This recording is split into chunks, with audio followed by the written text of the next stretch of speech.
بسم اللہ الرحمن الرحیم۔ جب اختر ایک نئی ویڈیو کے ساتھ۔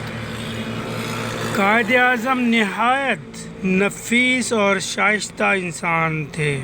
ان کی عادات اور پسندیدگی میں خود اعتمادی کی جھلک نظر آتی تھی۔ یہی وجہ تھی کہ وہ ایک متاثر کن، مقبول اور پرکشش شخصیت کے مالک تھے۔ ان کی سب سے اچھی عادت وقت کی پابندی تھی۔ اسی خوبی کے باعث حصول پاکستان کا خواب شرمندہ تعمیر ہوا۔ وہ ٹھیک 7 بجے بیدار ہو جاتے اور چائے پیتے، تقریباً 1 گھنٹہ اخبار کا مطالعہ کرتے، اس کے بعد فاطمہ جناح کے ساتھ ناشتہ کرتے اور ٹھیک 10 بجے روزمرہ کی مصروفیت کا آغاز ہو جاتا۔ قائد اعظم سے ملاقات کا وقت پہلے سے طے شدہ ہوتا تھا۔ اس کا اندراج ایک ڈائری میں ہوتا تھا۔ قائد اعظم اپنے خطوط خود پڑھتے اور کھولتے تھے۔ منی آرڈر اور رجسٹر خطوط بھی خود ہی وصول کرتے۔ خط کا مطالعہ کرنے کے بعد ان کی کوشش ہوتی کہ وہ ان کا فوری جواب دیں اور ان کا فوری جواب لکھ کر روانہ کر دیں۔ قائد اعظم ایک طویل عرصے تک کوٹ پتلون پہنتے رہے، مگر شیروانی اور شلوار کا استعمال انہیں بہت پسند تھا اور وہ بڑے اہتمام سے شیروانی سلواتے۔ اور 1937 میں انہوں نے آل انڈیا مسلم لیگ کے جلسے میں پہلی بار ٹوپی پہنی، جسے بہت پسند کیا گیا۔ بعد میں یہ ٹوپی ان کی شخصیت کا لازمی حصہ بن گئی، اسی لیے اسے جناح کیپ کہا جاتا ہے۔ قائد اعظم کو بمبئی اپنی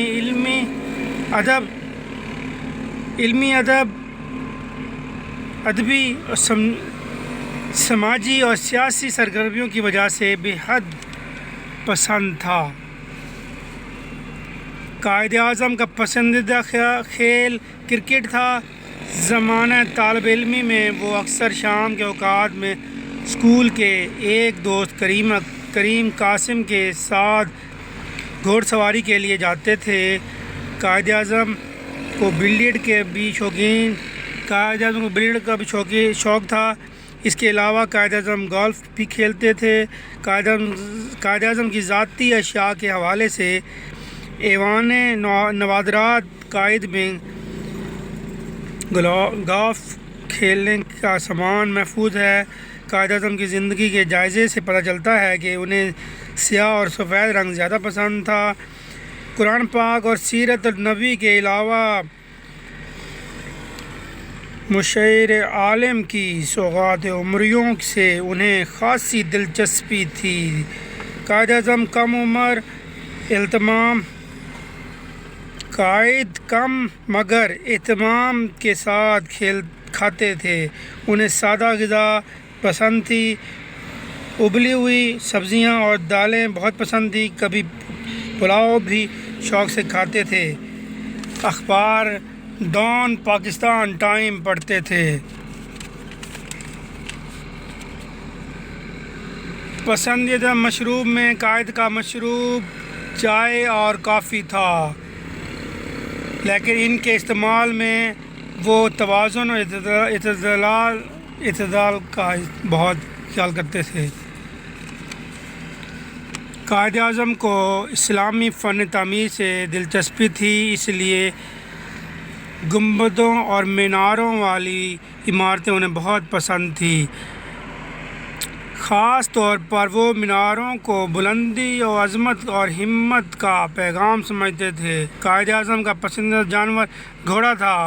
ان کے خیال میں گھوڑا جس طرح سر اونچا کر کے دوڑتا ہے، اسی سے اس کی خود اعتمادی اور اندرونی قوت کا پتہ چلتا ہے۔ قائد اعظم اسلام کو دین فطرت اور اسلامی اصولوں کو وہ آخرت میں ترقی اور کامیابی کا وسیلہ سمجھتے تھے۔ وہ عبادت بھی نظم و ضبط کے قائل تھے۔ 1946 میں لندن کے قیام کے دوران وہ مشرقی لندن کی ایک مسجد میں نماز جمعہ ادا کرنے کے لیے تشریف لے گئے۔ قائد اعظم کو آخری صف میں جگہ ملی۔ قائد کے ساتھیوں نے پہلی صف میں پہنچنے کے لیے جگہ بنانے کی کوشش کی تو انہوں نے انہیں روکا اور کہا میری جگہ یہیں ہے۔ چنانچہ قائد اعظم نے آخری صف میں نماز پڑھی، نماز جمعہ ادا کی۔ قائد اعظم محمد الجناح بچوں سے بہت محبت کرتے تھے۔ بہت سے ایسے بچے جو قائد اعظم محمد الجناح سے ان کی زندگی میں ملے وہ ملاقات کو کبھی فراموش نہ کر سکے۔ چھوٹے بچوں سے قائد اعظم بہت ہی محبت کرتے تھے۔ ان کے آس پاس بچے ہوتے تو وہ سب کچھ بھول کر انہی میں گھل مل جاتے اور بچوں کے معصوم حرکتوں سے دل بہلاتے۔ اپنی اکلوتی بیٹی دینا جناح سے بھی ان کو بہت پیار تھا۔ وہ ایک باپ اور شفیق انسان تھے۔ کبھی کبھی وہ پرانے صندوقوں سے اپنی بیٹی کے چھوٹے چھوٹے کپڑے نکلوا کر خاموشی سے دیکھا کرتے۔ قائد اعظم سیاسی مصروفیات کے باوجود بچوں سے ملنے کا وقت نکال لیتے۔ بچوں کے لیے ان کا پیار جاگ اٹھتا اور وہ کچھ دیر کے لیے ان کے ساتھ گھل مل کر لطف اندوز ہوتے۔ کوئٹہ میں ایک موقع پر جلوس کے ہمراہ قائد اعظم بازار سے گزر رہے تھے کہ ایک مکان کی چھت پر کھڑے دو بچوں نے اپنے قائد کو پہچان لیا۔ وہ خوشی سے قائد اعظم کو پکارنے لگے۔ قائد اعظم نے ان بچوں کو دیکھ کر ان کی طرف ہاتھ لہرا دیا۔ مسکراتے بچوں نے خوشی سے کار میں 2 سنگترے تحفے کے طور پر پھینکے۔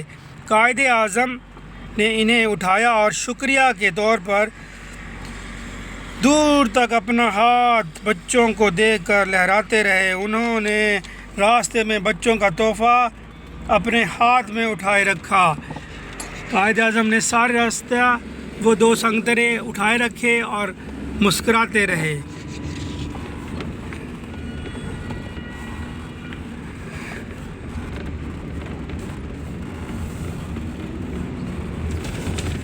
آج ہم نے قائد اور قائد اعظم کا بچوں کے ساتھ پیار کے بارے میں بات کی ہے۔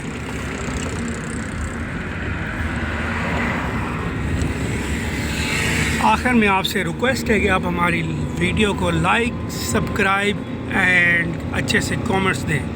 شکریہ۔